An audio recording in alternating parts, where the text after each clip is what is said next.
The front door had been closed for hours, yet the apartment still carried the heavy sweetness of Quintessa's perfume. It lingered stubbornly in the hallway, clinging to the walls and furniture as if it had decided to stay behind. The scent felt out of place in the old brownstone, where the air was meant to smell faintly of dust, age, and dried lavender tucked into drawers long ago. Yuli stood alone in the kitchen. The room was quiet, but not in a comforting way. The refrigerator hummed softly, and the ticking clock above the sink marked each passing second with cruel precision. This kind of silence did not rest with her. It pressed in, observant and unyielding. She had once loved evenings like this. After long days bent over her sewing machine, eyes burning from concentration, fingers stiff and sore from guiding fabric through narrow seams, quiet had meant relief. It had meant safety. It was something she believed she had earned. Tonight, the quiet felt different. It felt expectant. Her stomach tightened suddenly, twisting in a slow, unpleasant way. She hated that sensation more than physical pain. Hunger was not dramatic or loud. It crept in patiently, settling deep and refusing to be ignored. It reminded her of limits she had spent her life pretending did not exist. She turned toward the cabinet and opened it. The hinges protested with a low groan, the sound echoing through the kitchen far more loudly than it should have. Inside, the shelves looked wrong. They were clean, orderly, and almost completely bare. Empty space stared back at her, wide and unashamed. Nothing waited there, not even something forgotten. Quintessa had packed quickly earlier that day. She had moved through the apartment with restless energy, bright and distracted, like a tropical bird trapped indoors. Bikinis, sundresses, bottles of lotion, and tangled cords had disappeared into her suitcase while she hummed to herself. The mood had been light, careless, excited. Right before leaving, Quintessa had stopped near the door, already wearing her shoes. "Mama, give me your card, just in case," she'd said casually, fingers already reaching. "You never know with ATMs down there." Yuli had hesitated, a familiar unease tightening in her chest. "That's my whole social security check," she had replied quietly. "What am I supposed to live on for 2 weeks?" Quintessa had sighed, rolling her eyes as though the concern were an inconvenience rather than a reality. "Oh, don't start. You've got that big jar of grits. Boil them, add butter. It's fine. Honestly, a little detox wouldn't hurt you at your age. Doctors recommend it." Then she had taken the card and left, the door closing behind her with finality. Miami. "Son, cocktails." Yuli swallowed and turned back toward the kitchen shelves. She reached for the spot where the glass jar labeled grits had always stood. The label was her own handwriting, careful, neat, faded from decades of use.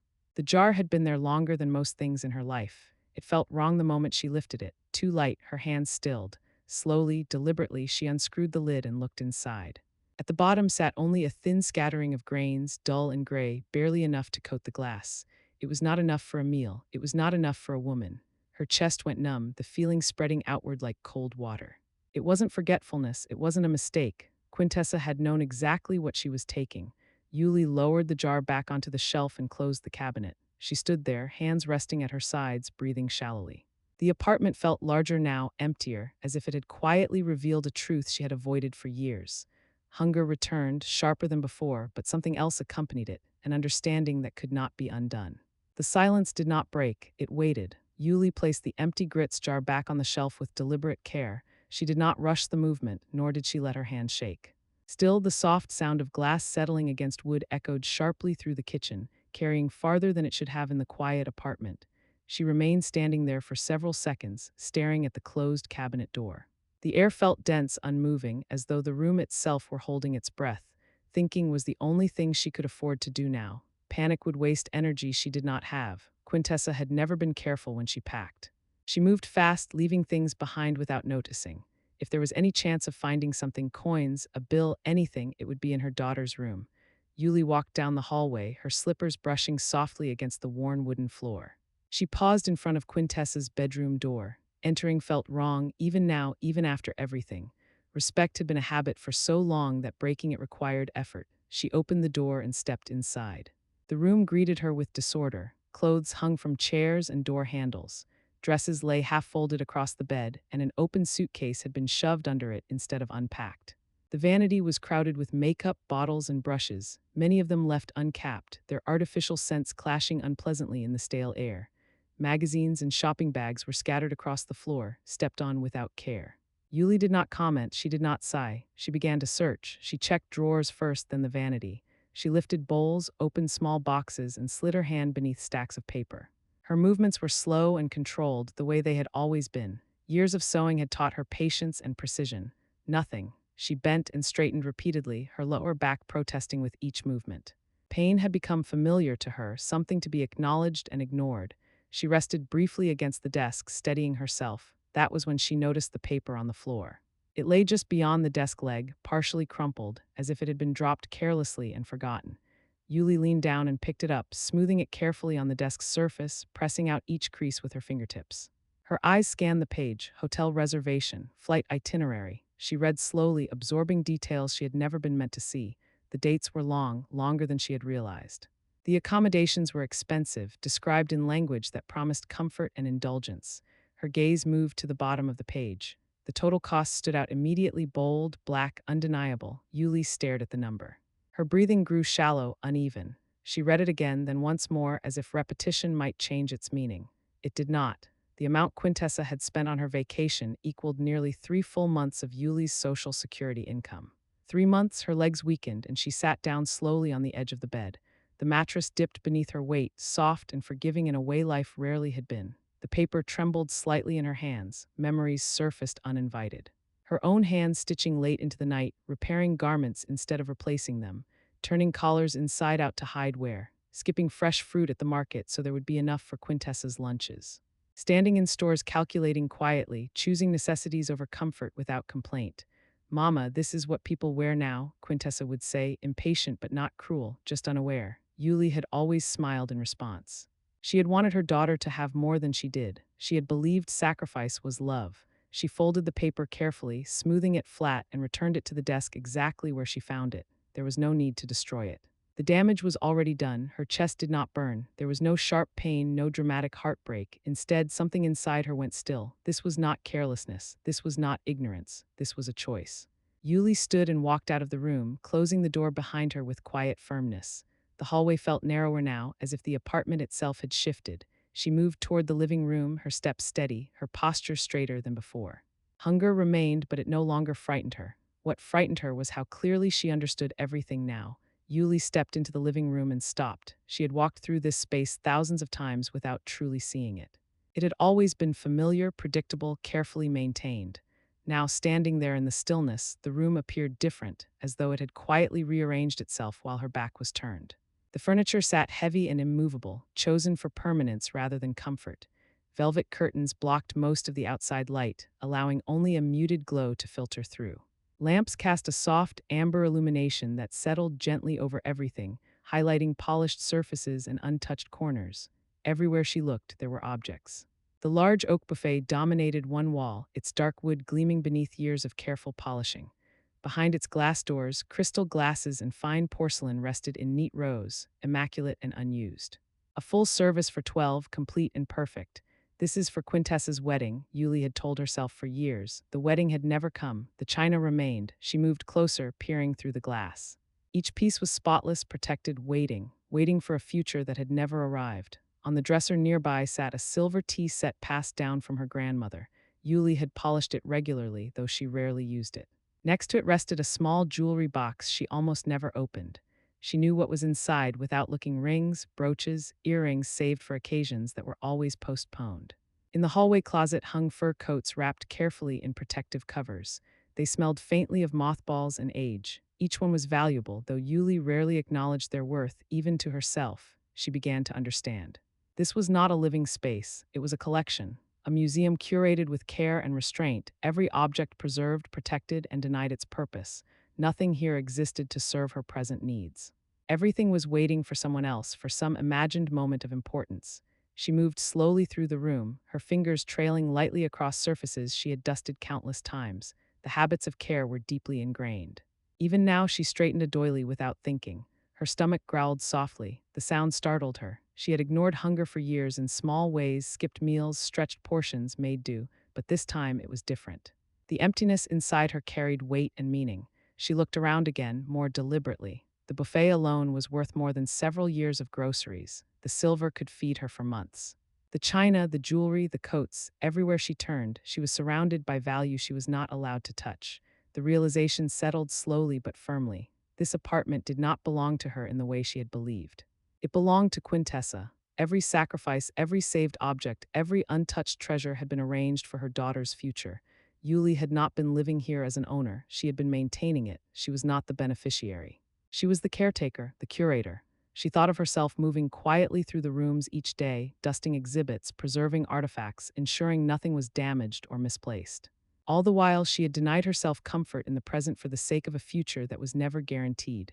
Hunger stirred again, but something else rose alongside it. Not anger, not bitterness, clarity, clear and cold. Yuli turned toward the coffee table where a neat stack of old newspapers rested. Quintessa had always complained about them, calling them clutter and threatening to throw them out. Trash, she would say dismissively. Yuli had kept them anyway. She sat down and flipped through the pages until she reached the classifieds. Her fingers stopped automatically at a familiar section. There it was. Circled faintly in red pencil, the mark so light it was almost invisible. Mr. Alistair Sterling, buyer of antiques, silver, porcelain, house calls. She stared at the advertisement for a long moment.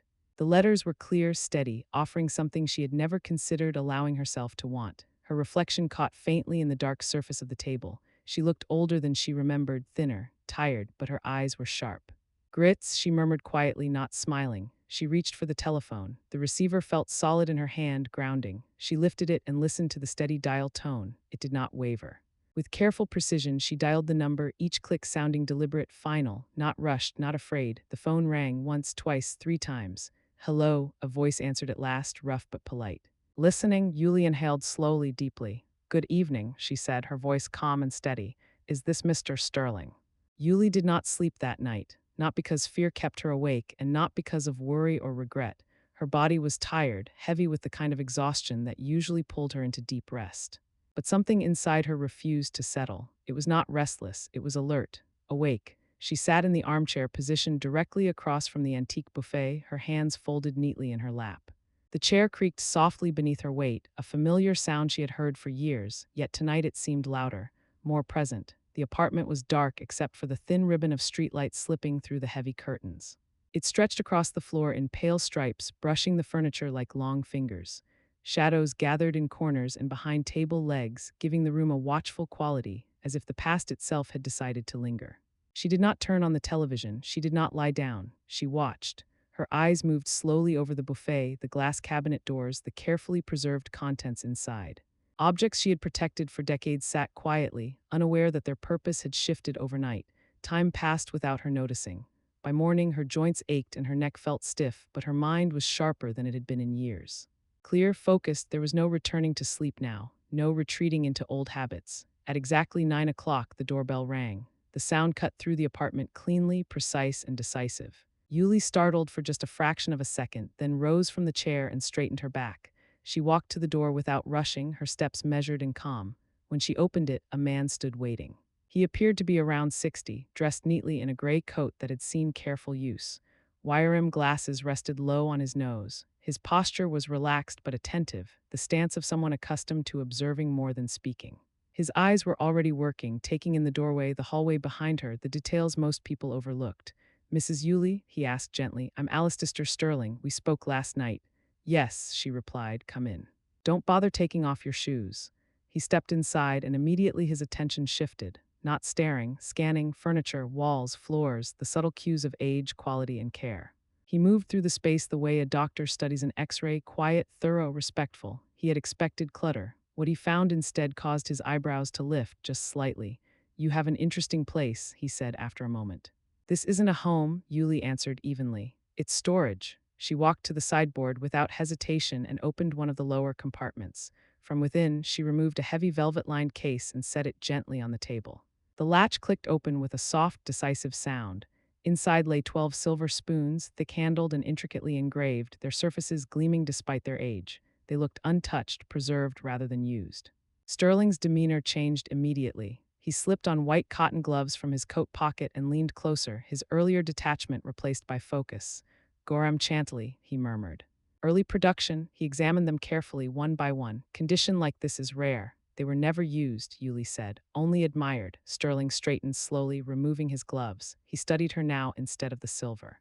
These are not scrap pieces, he said. This is collector quality. He named a price. The amount equaled 5 months of Yuli's social security checks. A month earlier, the sound of that number would have left her breathless. She would have felt relief so sharp it bordered on tears. Today she felt neither. She shook her head once. No, Sterling blinked, genuinely surprised. I'm sorry, these are early Gorham, Yuli said calmly, a complete set.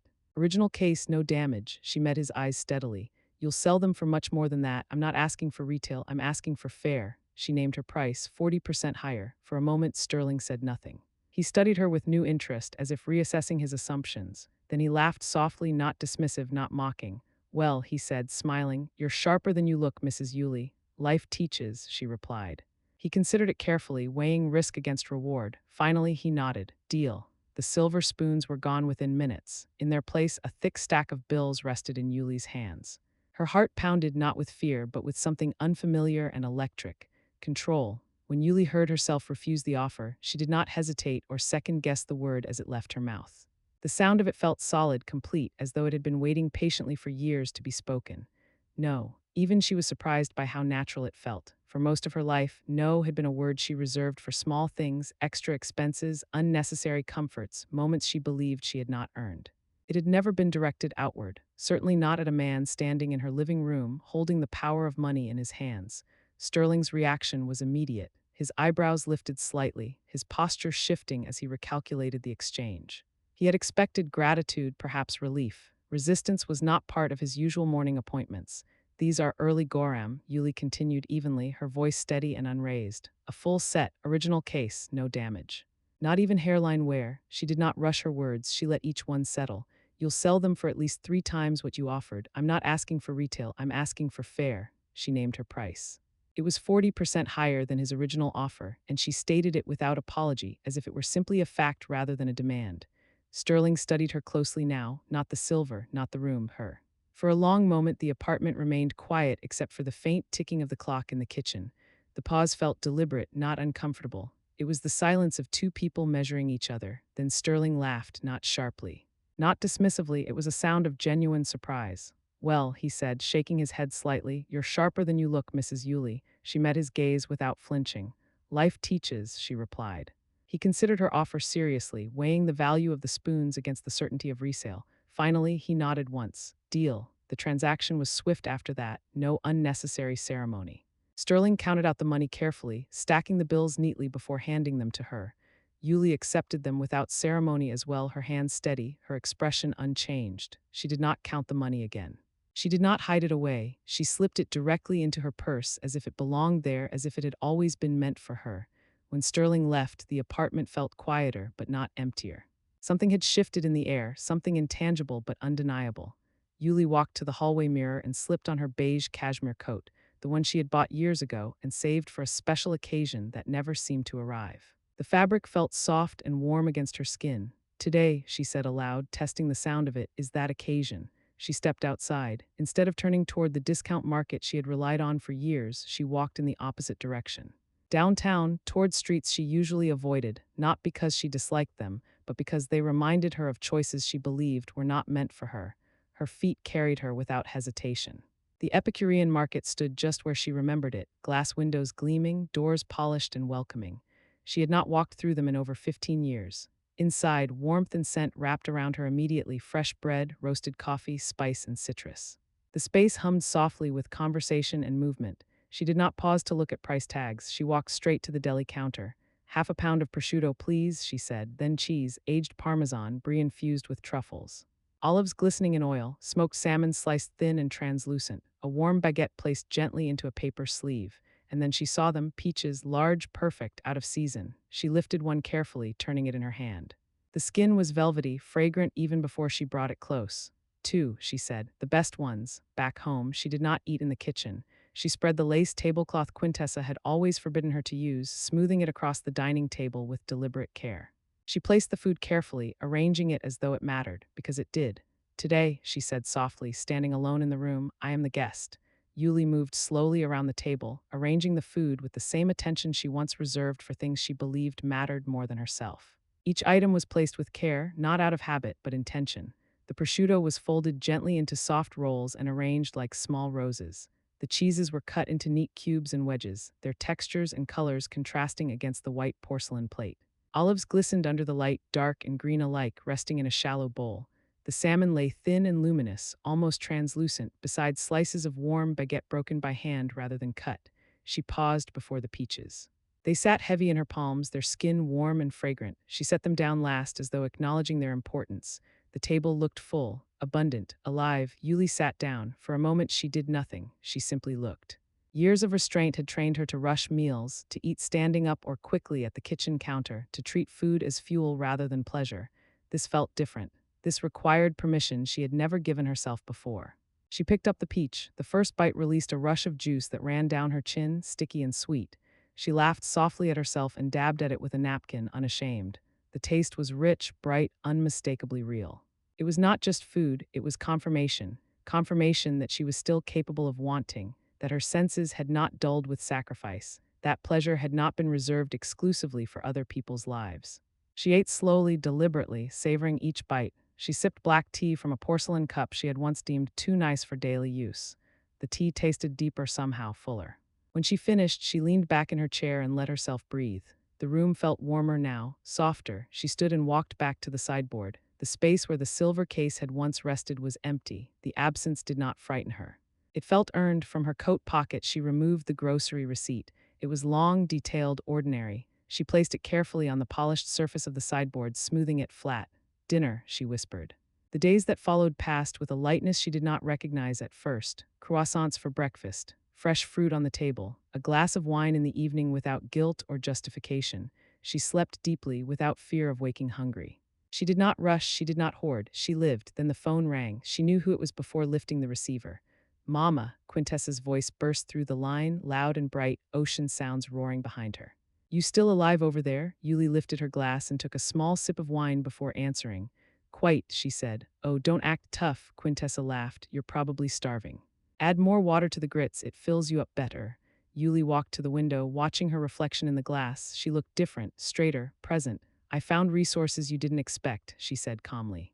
There was a pause, brief and dismissive. "Sure, Mama," Quintessa replied, laughing again. "Just don't embarrass me." The line went dead. Yuli lowered the receiver slowly and set it back in place. She looked at the wine bottle on the table, then at the quiet room around her. "Well," she said softly, almost amused, "I have plans too." She reached for her notebook and opened it to a clean page. "Tomorrow, 11 o'clock m. Alistair Sterling." She closed the notebook with purpose. This time she wasn't selling to eat, she was selling to survive. Yuli had always believed hunger was the cruelest form of deprivation. It stripped a person quietly, without drama, hollowing them out 1 hour at a time. What she had not understood, what no one had ever taught her, was that betrayal could be planned, organized, and carried out with precision. The morning arrived calm and bright, sunlight spilling generously through the windows as if the world itself had nothing to hide. The weather felt almost mocking, its clarity at odds with the hard, sharpening thoughts inside her. Alistair Sterling arrived precisely on time. She heard his measured steps in the hallway before the doorbell rang, and when she opened the door, he stood there exactly as before, composed, observant, respectful. A man who understood schedules and decisions. "Good morning," he said, ready to part with the wardrobe. He nodded toward the massive oak armoire dominating the hallway, its carved doors looming like a silent witness. Yuli followed his gaze for a moment, then shook her head. "No," she said, "I've changed my mind." Sterling raised an eyebrow slightly but did not press.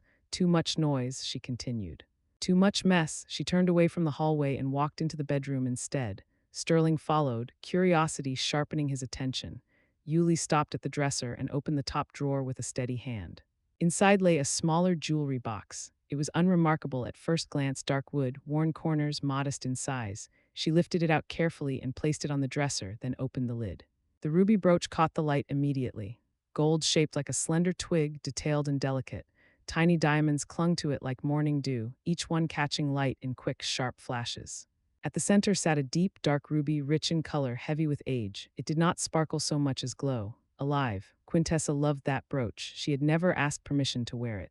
She simply took it, pinning it to her blazer or coat as if it belonged to her by default. "It's vintage," she would say casually. "Everyone's wearing pieces like this now." Once, she had broken the clasp while rushing out the door. "Fix it," she'd tossed over her shoulder. "You're a seamstress." And Yuli had fixed it, quietly, carefully, making sure the repair was invisible. Sterling inhaled sharply when he saw the brooch. "Oh," he said softly, already reaching for his loupe. "This is serious." He carried it to the window, angling it into the natural light, his earlier professional detachment sharpened into focus. He examined the setting, the stones, the craftsmanship. "Late 19th century," he murmured. "Possibly Creole work, natural ruby, untreated, deep saturation." He paused, impressed despite himself. "This is not decorative jewelry," he said. "This is an asset." He named the price. The figure was double what the silver spoons had brought, enough to live comfortably for half a year, enough to breathe without calculating every step. "Deal," Yuli said immediately. There was no hesitation, no bargaining, no sentiment left to negotiate with. Sterling looked at her briefly, as if expecting a pause, but she gave none. The decision had been made long before the word left her mouth. The brooch rested on the table for one last moment, its surface catching the light, beautiful and predatory in its stillness. "It has history," Sterling remarked quietly, almost reverently. Yuli looked at it without softness. "It had," she replied. "Now it's just metal." Sterling nodded once, accepting the finality in her voice. He placed the brooch into a velvet pouch and tucked it safely away. The jewelry box remained behind, suddenly weightless. Yuli watched as the pouch disappeared into his coat pocket. Something loosened inside her chest, not loss, release. Sterling left the apartment with the velvet pouch tucked securely inside his coat. The door closed behind him with a soft, final click that echoed faintly down the hallway. Yuli did not move right away. She stood in the bedroom, staring at the open drawer where the jewelry box still rested. The box looked smaller now, almost insignificant. Empty space surrounded it, clean and unmistakable. The emptiness did not sting. It felt deliberate. For years, she had associated absence with loss, with something taken, something denied. This was different. This absence felt purposeful, like clearing a room of heavy furniture so light could finally reach the floor. She closed the drawer and turned toward the kitchen. The phone sat on the counter, silent and ordinary. She picked it up without hesitation and dialed a number she had memorized years ago but never used. "Delivery," she said calmly when the line connected. "From the restaurant on Cedar." Her voice did not waver. She did not rush. She ordered as if she belonged to this moment. Crab and avocado salad, veal medallions. Fresh vegetables sautéed in butter, a bottle of champagne cold and the best they had available. When she hung up, the kitchen felt different. Expectant, she opened the refrigerator. The interior light flickered on, revealing its contents, or rather, the lack of them. A jar of mustard, half a lemon wrapped carefully in wax paper, a bottle of milk nearing its end. She stared at the shelves for a moment, not with dread, but with assessment. This would change. When the courier arrived, she opened the door fully and stepped aside. "Kitchen," she said simply. The man hesitated only briefly before following her inside. She opened the refrigerator and gestured toward it. "Fill it." There was no embarrassment in her voice, no explanation, and he did. One item after another appeared on the shelves. Fresh cheeses wrapped in paper, containers of prepared dishes, butter, cream, eggs, exotic fruits she had not tasted in decades, bottles laid carefully on their sides. Small jars she recognized only from magazines, caviar, truffles, imported spreads. The refrigerator began to hum louder as it accepted the weight. When the door finally closed, the sound changed, fuller, steadier. Yuli opened it once more just to look. Cold air spilled out, brushing against her face. Not soup meant to stretch across days, not medicine rationed carefully. Abundance. She rested her hand lightly on the refrigerator door. "This," she said quietly, more to herself than to the room, "is my shield." She plated the meal with care, sitting down at the table without rushing. She ate slowly, savoring the textures, the richness. The champagne fizzed softly in her glass, the bubbles rising without urgency. For the first time in years, she ate without calculating how long the food would last. That evening, she opened the refrigerator again, not out of need, but reassurance. It stood full and steady, its shelves offering options instead of warnings. The days that followed took on a new rhythm. She woke without panic. She cooked when she wanted, not when she had to. She drank coffee strong and black in the mornings and wine in the evenings without apology. The refrigerator became something more than an appliance. It became proof that she could provide for herself. Proof that scarcity was no longer the rule governing her life. She caught herself opening it sometimes simply to stand there, feeling the cool air spill outward, grounding her in the reality of choice. And each time she closed the door gently. Yuli had been calm that afternoon, not relaxed calm. There was a difference. Calm came from control, from knowing where things stood. She moved through the apartment with measured steps, opening drawers and cabinets with purpose rather than habit. Sterling had mentioned an old painting earlier, one she vaguely remembered being tucked away with paperwork, and she decided it was time to locate its certificate. She opened the secretary drawer in the living room, the one she rarely touched. The wood slid out smoothly, well-oiled and well cared for, like everything else she had maintained for years. Her fingers brushed something slick, plastic, bright red. She froze. That folder did not belong there. It did not belong anywhere in her home. She lifted it slowly, her pulse beginning to quicken. The color alone felt aggressive, out of place among yellowed documents and faded envelopes. Inside were stapled papers and a glossy brochure. Restful Meadow State Facility. The name hit her first, heavy and unmistakable. Her hands began to tremble despite her efforts to steady them. She sat down slowly at the desk, the chair creaking beneath her. She flipped the brochure open, smiling elderly faces, garden paths, words like care, comfort, peace of mind printed in friendly fonts. Her mouth went dry. Beneath the brochure lay legal documents, a draft power of attorney. Her name appeared at the top, below it Quintessa's, listed as agent, full authority, property, finances, medical decisions. Her vision blurred briefly as she scanned the pages. Her breath came shallow, uneven. In the margin, written lightly in pencil, was a date. Next month. The room tilted. This was not carelessness. This was not impatience. This was preparation. A clean plan, executed quietly, efficiently. Quintessa had not only intended to take control of Yuli's money, she had intended to take control of her life, her home, her choices, her body, the hunger, the grits, the vacation. None of it had been accidental. Yuli sat very still. Shock passed quickly. Fear tried to surface and failed. What replaced it was heavier, denser, fury compressed into something hard and usable. She thought of the jokes, the dismissive laughter. The casual cruelty dressed up as concern. Detox would be good for you. Don't embarrass me, restful Meadow. She imagined the locked doors, the polite smiles, the quiet disappearance. No, her hand stopped shaking. She reached for the phone. When Sterling answered, she did not soften her voice. Mr. Sterling, she said, I need you back here. There was a pause. Is something wrong? Yes, she replied. Bring a truck. Another pause, longer this time. Everything. Yuli looked around the apartment, at the buffet, the tea set, the coats, the furniture she had preserved like relics for someone else's future. Yes, she said calmly, everything. She hung up without waiting for confirmation. The apartment felt different now, smaller, exposed, like a battlefield before the first strike. This was no longer about comfort. It was no longer about food. This was about survival. Yuli gathered the documents and placed them carefully back into the folder, not to hide them, to keep them close. Evidence mattered now. She sat at the table and opened her notebook, flipping to a fresh page. No trembling, no hesitation. This war had been declared without her consent, but it would not be fought without her, and she was done being quiet. When Yuli said the word everything, she meant it in the most literal sense. There were no exceptions hiding behind sentiment, no last-minute mercies reserved for objects that had once carried meaning. The decision had been made fully, and once the first item left the apartment, there would be no retreat. Alistair Sterling arrived within the hour. This time, he was not alone. Two movers followed him inside, both men tall and broad-shouldered, dressed in work clothes, their expressions neutral and professional. They did not ask questions. They simply stood near the doorway, hands folded, waiting for instruction. Yuli positioned herself in the center of the living room. For a moment, no one spoke. Then she lifted her chin slightly and gestured toward the wall. Start with the painting, she said. The movers moved immediately. One lifted the framed landscape from its hook while the other steadied it. When the painting came down, it revealed a pale rectangle on the wall, a ghostly outline marking where it had hung for decades. The wall beneath looked younger somehow, untouched by light.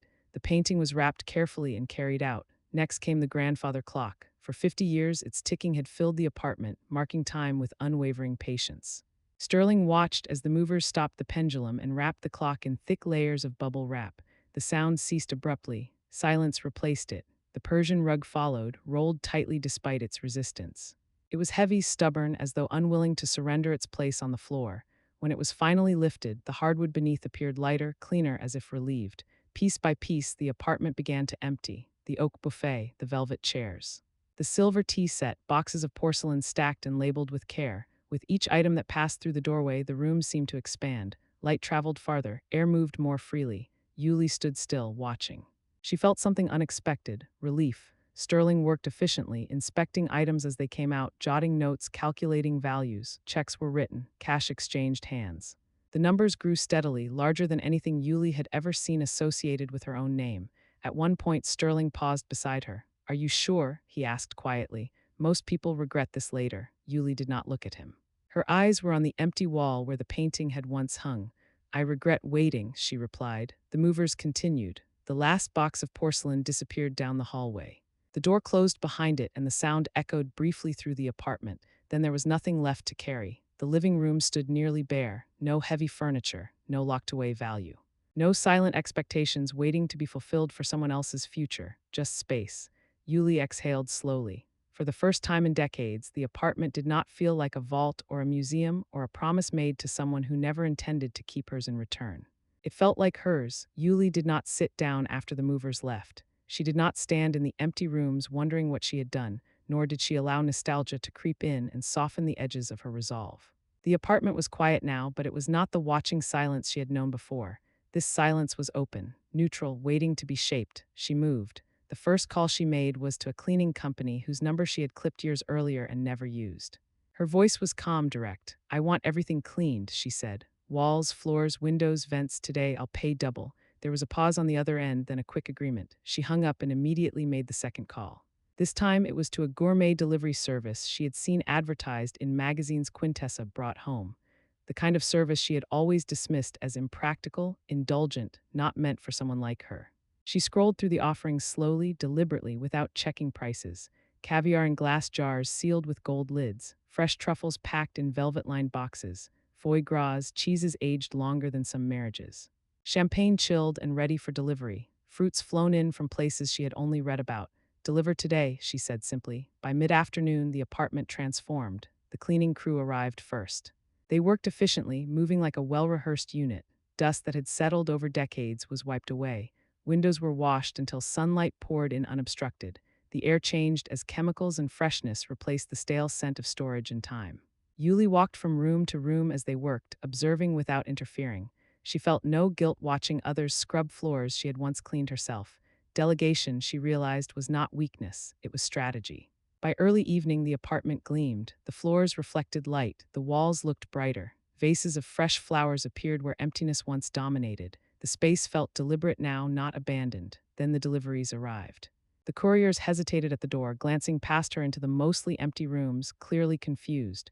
"This is the address?" one asked. "Yes," Yuli replied. "Kitchen's this way." She opened the refrigerator.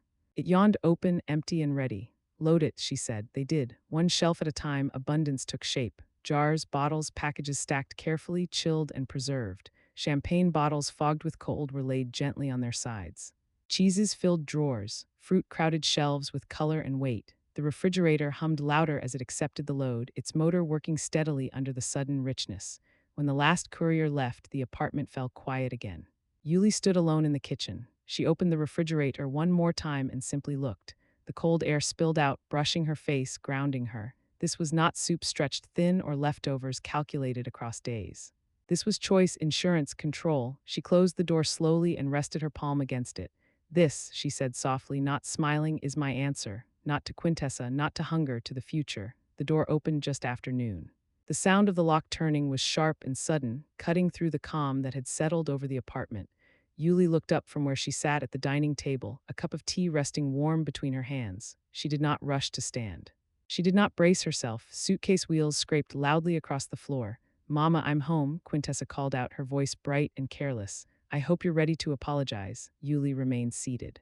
Quintessa stepped fully inside, dragging her suitcase behind her. She took 2 more steps and stopped. Something was wrong, not visibly wrong at first glance, but unmistakably different. The air itself felt unfamiliar. It did not smell old or dusty. It did not carry the faint must of preserved furniture or closed rooms. It smelled clean, fresh flowers, polished wood, something expensive and unfamiliar. Quintessa frowned. "What did you do?" she asked, suspicion creeping into her voice. She didn't wait for an answer. She marched straight toward the kitchen, irritation already sharpening her movements.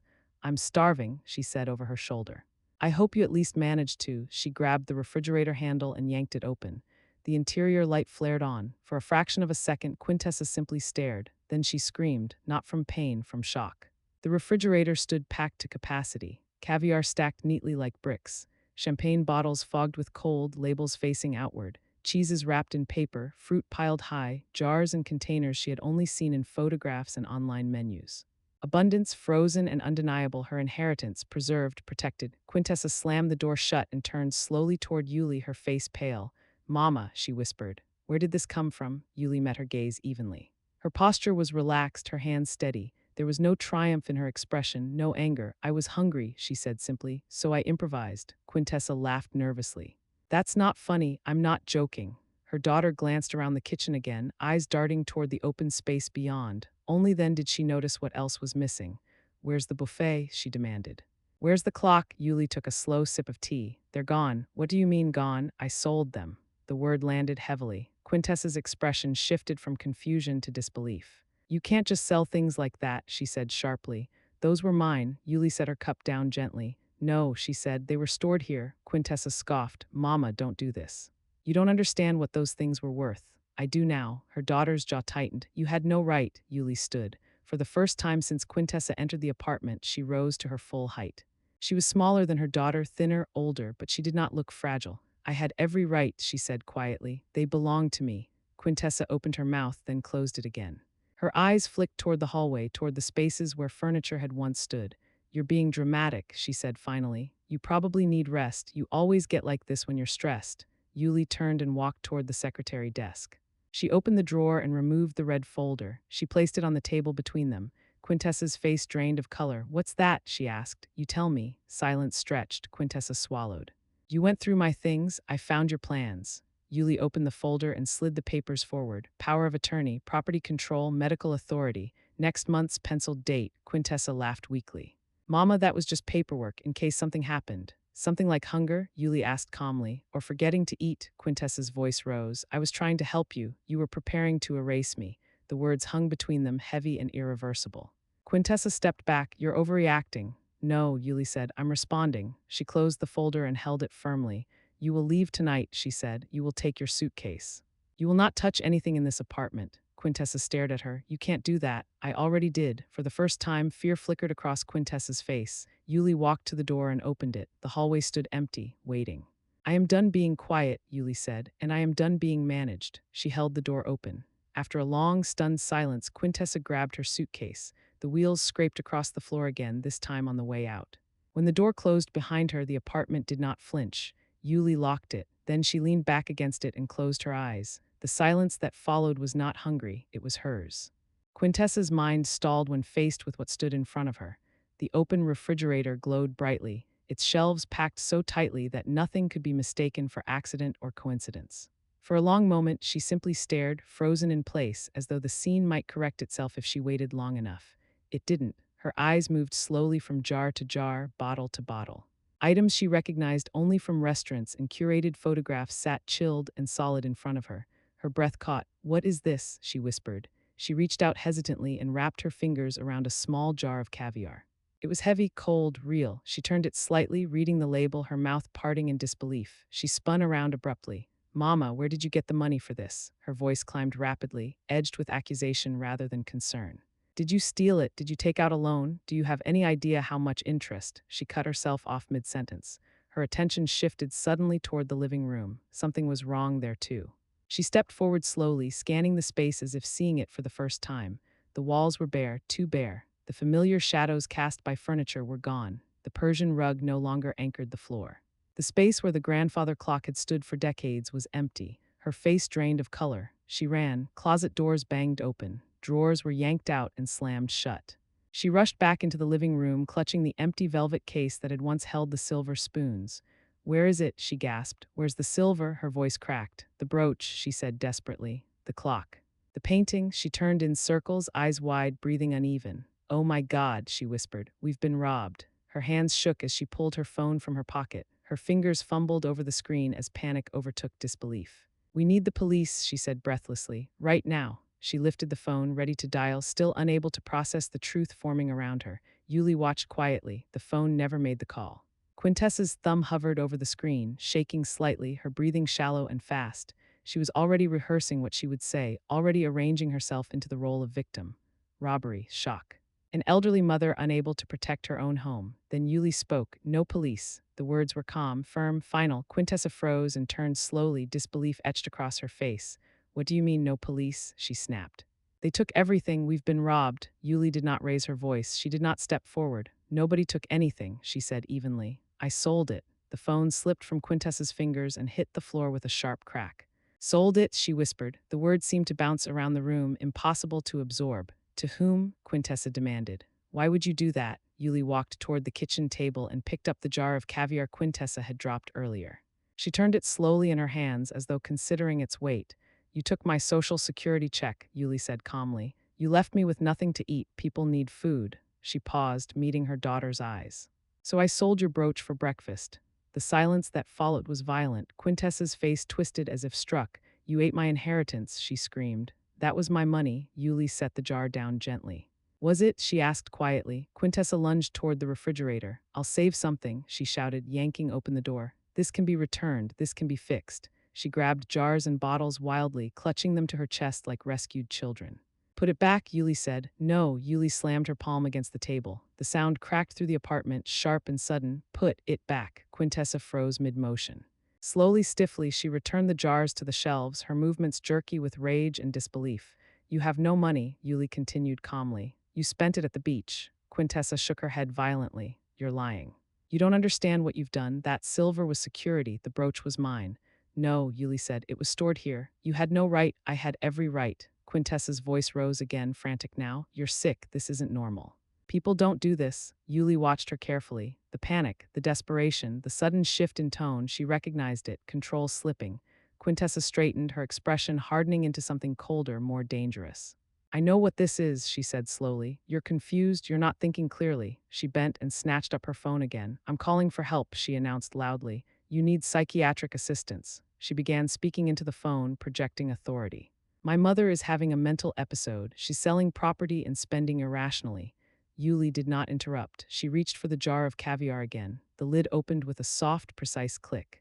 She picked up a spoon, dipped it carefully, and held it up. Try it, she said calmly. Prove I'm crazy. Quintessa stared at her, stunned. 20 minutes later, the doorbell rang. Quintessa rushed to answer it, relief flooding her face. But it was not an ambulance. Standing there was Miss Theodosia, and just behind her, Alistair Sterling. The room went very, very quiet. The plan had collapsed. Quintessa's confidence shattered the moment she saw who stood in the doorway. Miss Theodosia filled the frame first, short, solid, impeccably dressed, her gray hair pulled back neatly, eyes sharp with the kind of awareness that came from decades of watching other people's business without apology. Behind her stood Alistair Sterling, calm as ever, coat buttoned, hands folded loosely in front of him. No uniforms, no stretcher, no flashing lights, just witnesses. Quintessa's mouth opened, then closed again.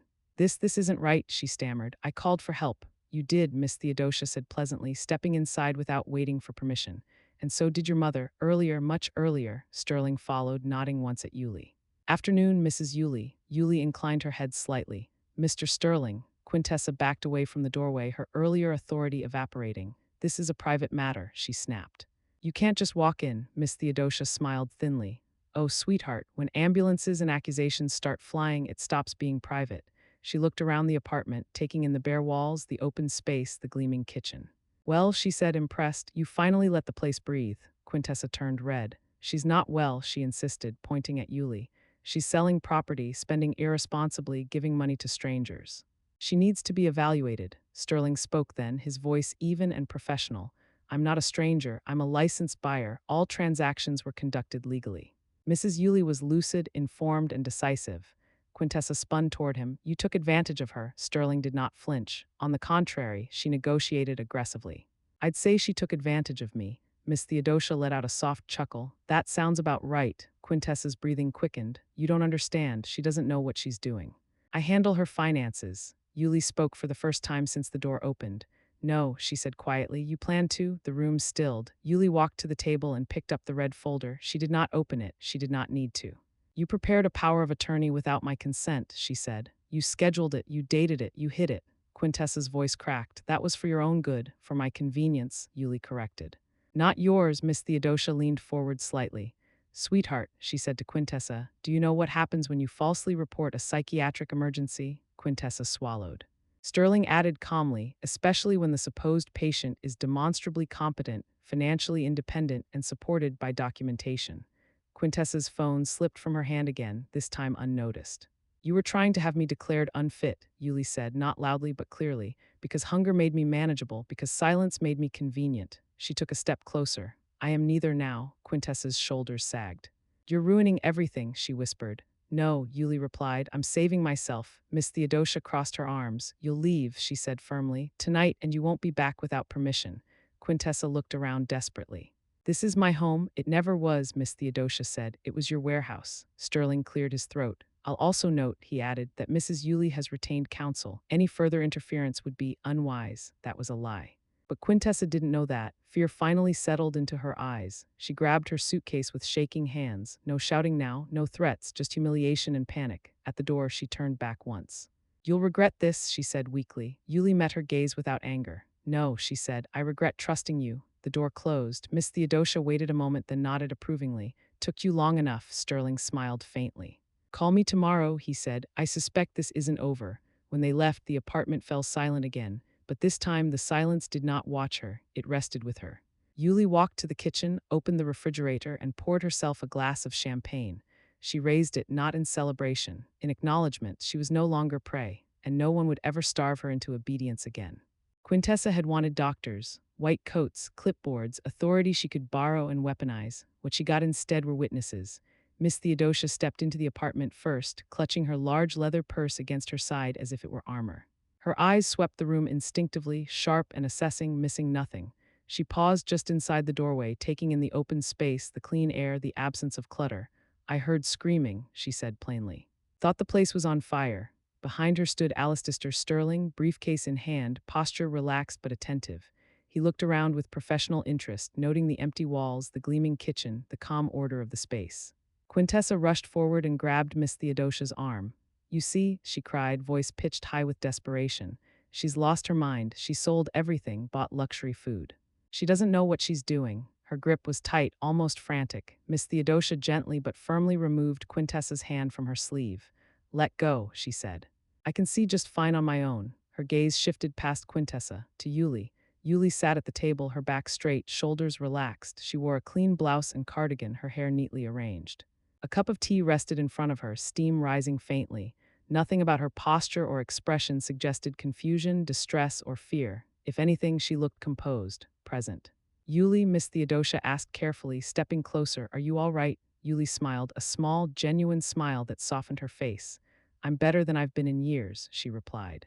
Would you like tea? The question landed like a stone in water. Quintessa stomped her foot, unable to contain herself.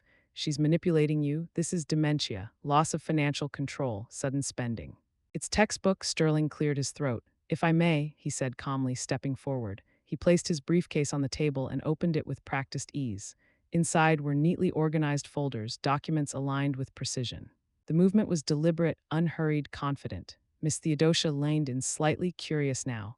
Sterling removed a stack of papers and laid them out across the table, flattening them carefully.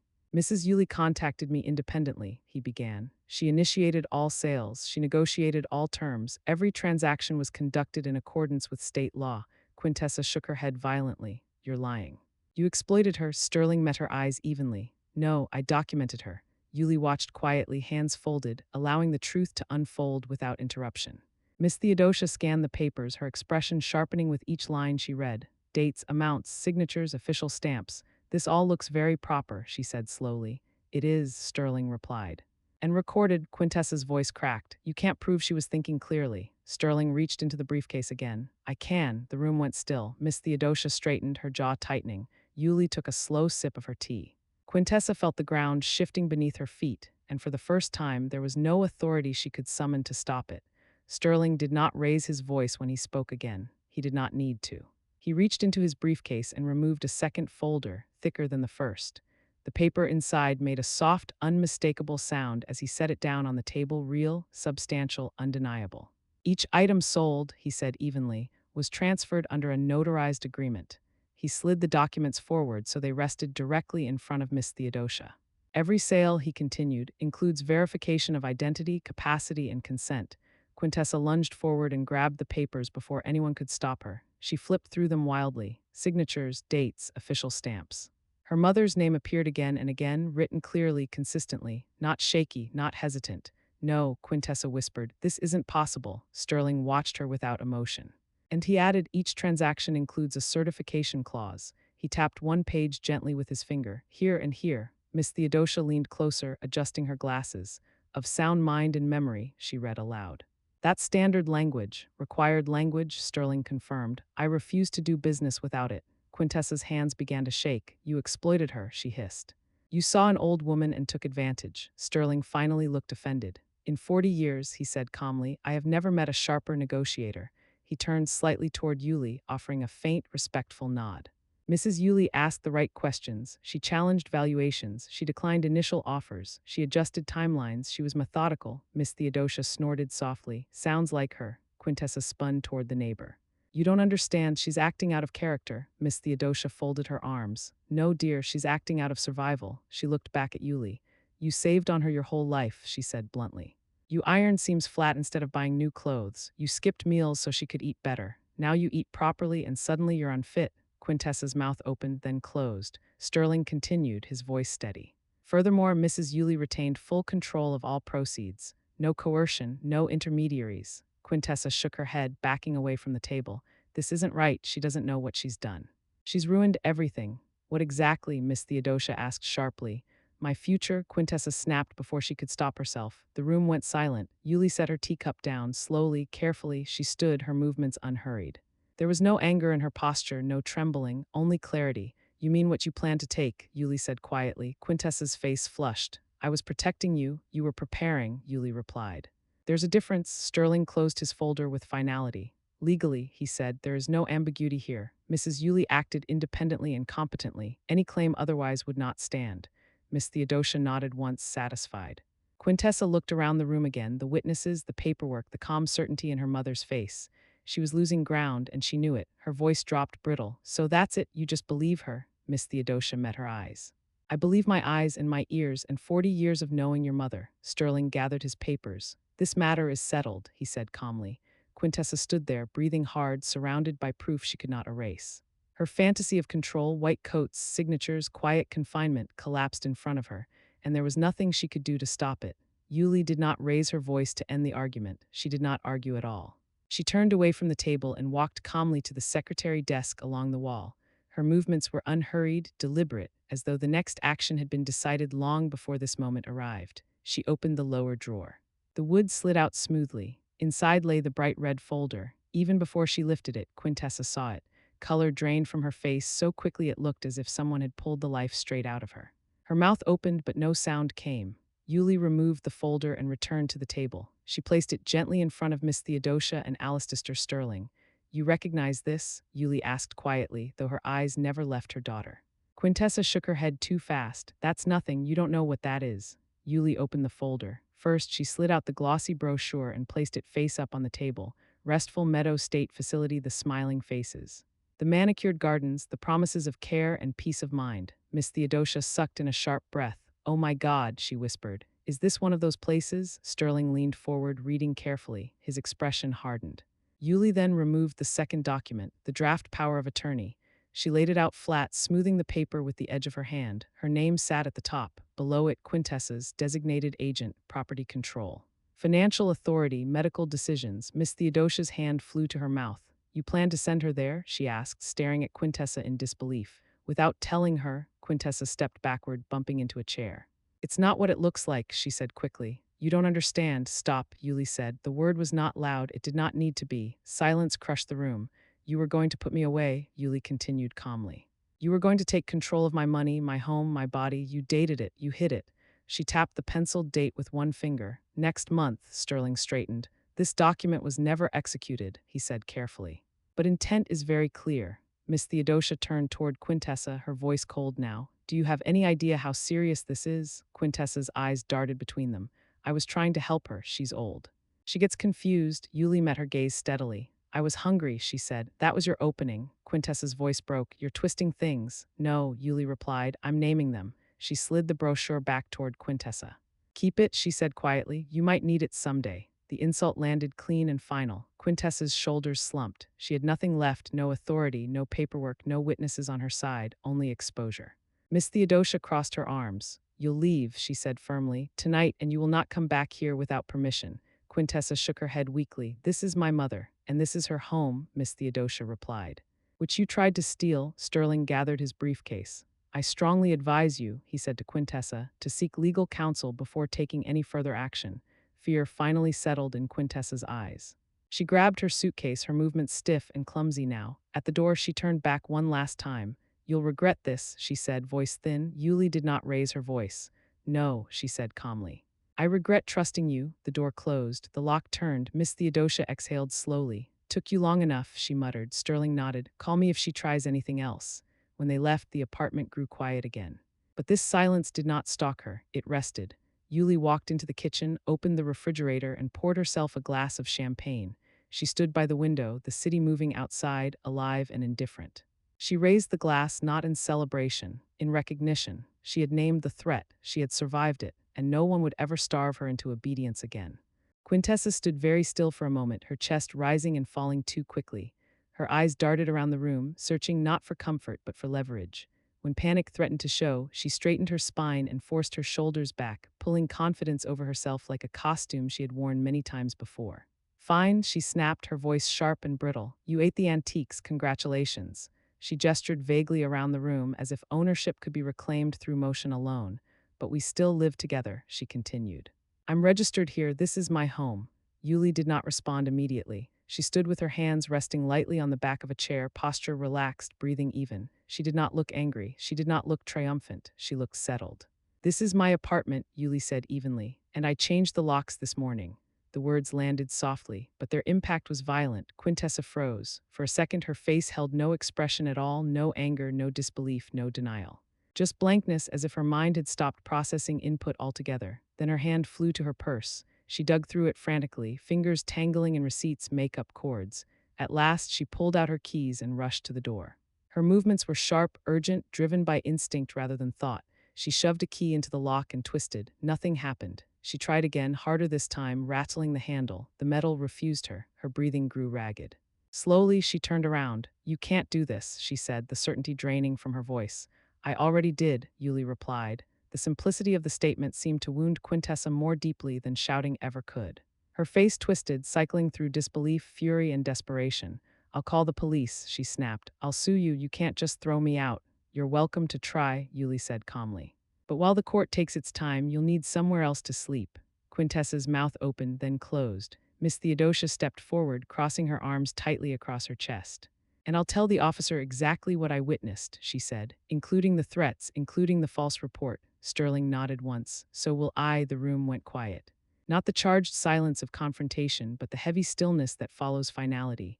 Quintessa looked from face to face. There were no allies left, no borrowed authority, no paperwork, no witnesses willing to lie for her. For the first time since she entered the apartment, Quintessa understood the truth she had been avoiding. This was over. Her gaze dropped to the suitcase sitting in the hallway, still packed, still unopened, waiting. Her shoulders sagged slightly as reality pressed in from all sides. She had no cards left to play. Reality did not arrive gently. It came all at once, heavy and unforgiving, collapsing the space Quintessa had been standing in only seconds before. The confidence she had forced into place cracked, then vanished entirely, leaving her exposed in a room where no one believed her anymore. She looked around desperately. Miss Theodosia stood with her arms crossed, lips pressed into a thin, immovable line. Alistair Sterling remained near the table, posture neutral, gaze steady, no sympathy there, only record and recollection. And Yuli stood apart from them, calm, unyielding, no longer positioned beneath her daughter in any way. There were no allies left, no leverage left, no inheritance waiting patiently in locked cabinets. Quintessa swallowed hard. Her suitcase sat in the hallway exactly where she had left it earlier, upright and untouched, its handle still extended, packed for comfort, packed with the assumption that she would be staying, that she could always come back. Now it looked like an accusation.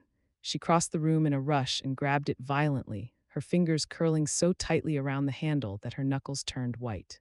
The wheels scraped harshly across the floor as she yanked it toward the door, the sound loud and ugly in the quiet apartment. You're all insane, she spat, her voice breaking through clenched teeth. Every one of you, no one answered. That silence only fueled her rage. She dragged the suitcase farther, banging it into the wall once, then again, as if punishing it for the betrayal she felt closing in around her. This is elder abuse, she shouted, turning suddenly, eyes wild. You'll all regret this. Miss Theodosia did not flinch. You've said enough, she replied coldly. Quintessa ignored her. She turned on Yuli one last time, desperation pouring out in a torrent now that control had slipped completely away. You think you've won? She screamed. You think this makes you strong? Her laugh was sharp, hysterical. Enjoy it. Enjoy your food, enjoy your empty apartment. She wrenched the door open and dragged the suitcase across the threshold. Choke on your caviar, she screamed back into the room. I hope you die alone, the words hung for a split second, ugly and final. Yuli did not move, she did not recoil, she did not answer. Her face remained calm, her posture steady, as though the words had no place to land. The door slammed shut behind Quintessa with a violent crack. The sound echoed through the apartment, bouncing off bare walls and polished floors, carrying down the hallway and dissolving into nothing. Then silence. Not the strained, watching silence of fear or submission, but real silence, the kind that settles instead of stalks, the kind that stays. Miss Theodosia released a long breath. Well, she muttered, that's done. Sterling adjusted his coat. I suspect this is not the last attempt, he said calmly, but it was decisive. Yuli nodded once. Her gaze remained on the door. For a moment longer, she stood exactly where she was, listening not for footsteps, not for shouting, not for the rattle of keys that would never work again. Nothing came, the silence held. Yuli waited until the echo of the slammed door had completely disappeared, not because she feared Quintessa might return, but because she wanted to be certain the moment had fully passed. Some endings needed space to settle, like dust after a long collapse. The hallway beyond the door remained quiet. No footsteps, no rattling keys, no voice calling her name. Yuli walked to the door slowly. Her movements were unhurried, deliberate. Each step carried intention rather than reaction. She reached out and wrapped her hand around the deadbolt, feeling the cool metal beneath her palm. She turned it, click, then the second lock, click. The sound was small, precise, almost insignificant, but it landed inside her like something monumental. She rested her forehead briefly against the door, the cool surface steadying her. Her breathing was even. Her heart beat calmly, strongly. There were no tears pressing at her eyes, no shaking in her hands. She was not grieving, she was finished. Behind her, the apartment stood open and quiet. Sunlight spilled across the floor without obstruction. The air moved freely, unburdened by the weight of things that had never belonged to her happiness. Yuli turned away from the door and walked back into the kitchen. The refrigerator hummed softly, full and reliable. She opened it and reached for the jar of caviar Quintessa had tried to take with her in a final, desperate grab for control. The glass was cold against her fingers. She set it on the counter, unscrewed the lid, and paused, not out of hesitation, but awareness. Cold tastes better, she murmured to herself. She returned the jar to the shelf, arranging it neatly among the others. Order mattered now, not because she was preserving something for someone else, but because she chose to. She poured herself a glass of champagne and carried it to the window. Outside, the city continued as it always had. People walked. Cars passed, life moved forward without noticing the quiet revolution that had just occurred inside one small apartment. Yuli watched for a while, sipping slowly. There was no rush. Ahead of her lay an evening with no fear of hunger, no need to justify comfort, no voice waiting to tell her what she owed. Ahead of her lay mornings that belonged to her alone, decisions made without apology, meals eaten without counting, silence that did not demand obedience. This apartment was no longer a museum. It was not a warehouse. It was not a trap. It was a home, her home. Yuli raised the glass slightly, not in celebration, not in defiance. In acknowledgement, she had survived the quiet kind of cruelty. She had named it, she had ended it, and she would never again be starved into silence. When the door closed behind Quintessa, the apartment did something Yuli had never noticed before. It exhaled, not in sound but in feeling. The walls no longer held tension. The floors no longer weighted. Even the light seemed to move differently, slipping across surfaces without resistance, settling where it pleased. 2 weeks passed. They did not rush. They unfolded quietly, gently, without demand. The air inside the old brownstone changed as autumn arrived, carrying with it a faint chill and the clean scent of fallen leaves from the street below. Dust no longer lingered in corners. The smell of storage and preservation faded, replaced by something lighter, possibility. Each morning, Yuli woke without urgency. She no longer opened her eyes calculating what she could afford to eat or what she needed to protect. The apartment did not accuse her of idleness. It welcomed her presence. On one such morning, she stepped onto the small balcony with a tray balanced carefully in her hands. Fresh coffee steamed gently in a thin porcelain cup, its surface trembling slightly with each step. Beside it rested a sandwich she had made without hesitation or apology, crisp baguette, cream cheese spread thickly, slices of red salmon glowing softly in the morning light. A terracotta shawl rested across her shoulders. She had bought it only days earlier, not saved for a season, not tucked away for a future event. She wore it because the morning was cool and it pleased her. The money had come from selling an old fur coat, one she had kept for over 20 years, wrapped carefully in plastic, protected from everything except time. Moths had quietly destroyed it anyway, turning sentiment into dust while she waited for a reason to enjoy it. Funny how that worked. She sat down, letting the tray rest on the small table, and looked back through the glass doors into the apartment. It was almost empty now, no towering wardrobes looming over the space. No heavy furniture crowding the walls, no dark corners packed with objects waiting for someone else's life to begin. Just space, just light, just room to breathe. For the first time, the apartment reflected her instead of erasing her. Quintessa was gone. At first, she had not accepted it. The phone had rung repeatedly in the days following her removal, angry calls, tearful pleas, frantic accusations. Once she had even come back and pounded on the door, shouting through the hallway, demanding to be let in. Yuli had answered only once. "One more call," she had said calmly through the door, "and I sell the apartment, move by the sea, and spend every penny." Decide carefully. The pounding stopped, the calls stopped. Silence returned not as punishment, but as respect. Yuli took a sip of her coffee. It was hot, strong, slightly bitter. She welcomed it. Some things were meant to be tasted fully, without sugar. She watched the street below wake slowly. A woman walked her dog. A delivery truck idled. Somewhere, a radio played faintly through an open window. Life moved on. And for the first time, it moved with her instead of past her. She adjusted the shawl around her shoulders and took a bite of the sandwich. The bread crunched softly, the salmon rich and fresh. It was a simple thing, but it felt luxurious in the way freedom often did. Yuli closed her eyes briefly, letting the moment settle. She was not waiting anymore, not for permission, not for gratitude, not for a future promised by someone else. The apartment stood behind her, quiet and open, no longer holding anyone's expectations, only her life. Yuli did not think of money as something to collect anymore. For most of her life, money had been a placeholder, a promise deferred, a tool meant to protect someone else's future. She had folded it into envelopes, tucked it into accounts, turned it into objects she was afraid to touch. It had never been allowed to live. Now it was different. On the small table near the window lay a glossy brochure she had picked up the day before. Its pages were thick and smooth, the kind meant to last through many hands. On the cover, snow-dusted mountains rose against a pale sky. Steam curled upward from natural hot springs where figures wrapped in white robes sat quietly, eyes closed, faces soft with relief. Mountain Spring Spa Resort. Yuli traced the edge of the brochure with her fingertip. A full month. She had done the math twice, then once more just to be certain. A month of warm water and clean air. A month of mornings without obligation and evenings without explanation. She could afford it, not because she was wealthy, but because she had stopped saving her life for someone who treated it like storage. She folded the brochure closed and set it aside, then returned to her breakfast. Another bite of the sandwich surprised her again, not with richness alone, but with familiarity. It reminded her of something from long ago.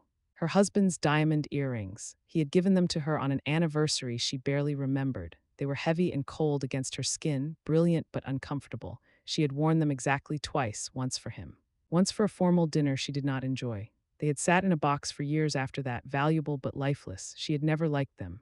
Now, as she chewed slowly, she realized the taste of the salmon and bread carried the same quality, dense, honest, unapologetic.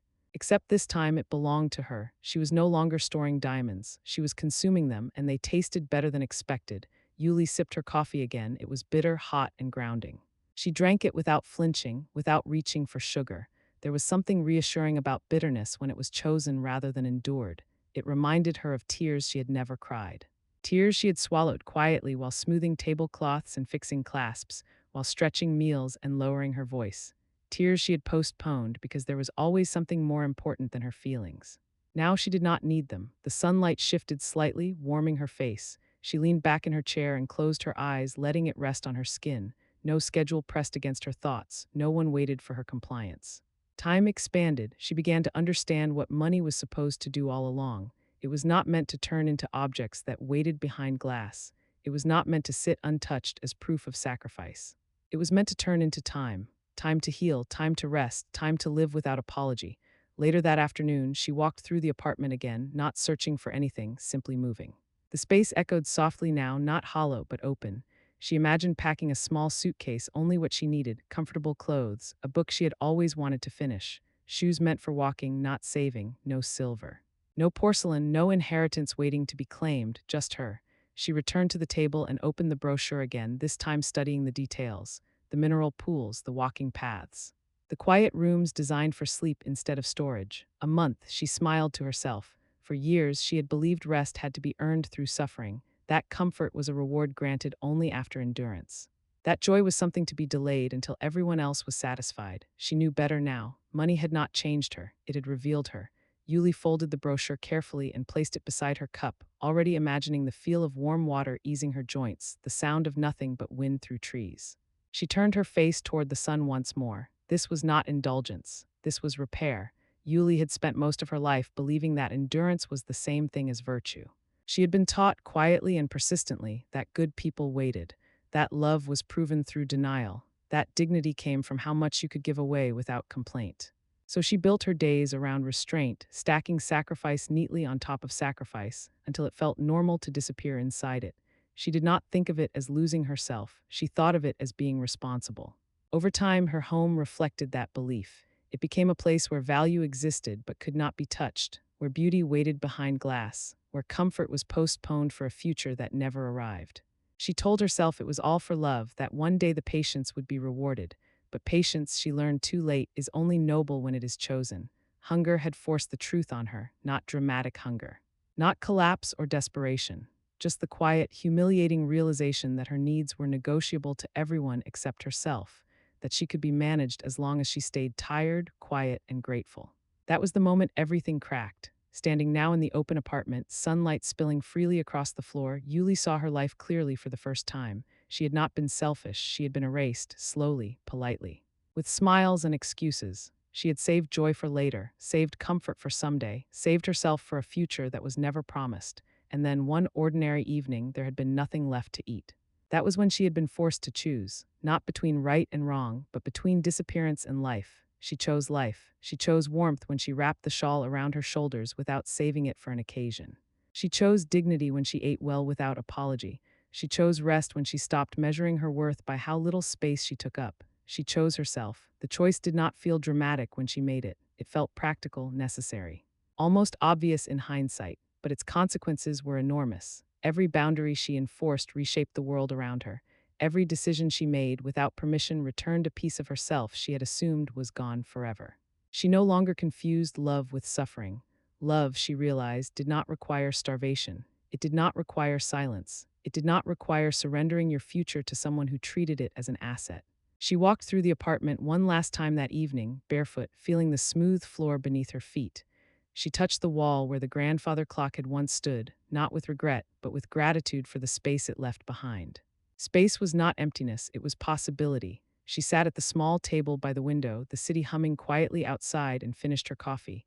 The bitterness lingered pleasantly on her tongue, grounding her in the present. She welcomed it. Life was not meant to be sweet all the time. It was meant to be honest. Yuli leaned back and closed her eyes. She was no longer building a museum for someone else's life. She was living her own. And the freedom she felt was not loud or triumphant. It did not demand witnesses. It settled into her bones gently, like warmth after a long winter. She would carry it with her wherever she went next. Because once you choose yourself, truly choose, you never unlearn how to live. Yuli's story wasn't really about money. It was about choice. About what happens when a person gives and gives until there is nothing left and then finally asks a dangerous question. What about me? In our world, parents are often expected to sacrifice endlessly, to give their children comfort, security, and opportunity, even if it costs them their own dignity, sometimes even their last meal. But where is the line? Where does love end and self-destruction begin? Yuli didn't stop loving her daughter. She stopped disappearing for her. She chose warmth over waiting, dignity over silence, life over endurance, and that choice changed everything. So now we ask you, have you ever turned your own life into a museum for someone else? Have you ever saved joy for later and waited so long it almost vanished? Could you make a choice like Yuli's? We'd love to hear your thoughts. Write in the comments and tell us where you're listening from, your city or country. It truly means more than you know. If this story touched you, please like the video. Subscribe to the channel so you don't miss the next life story. And remember this, you owe nothing to anyone except the truth of your own life. See you in the next story.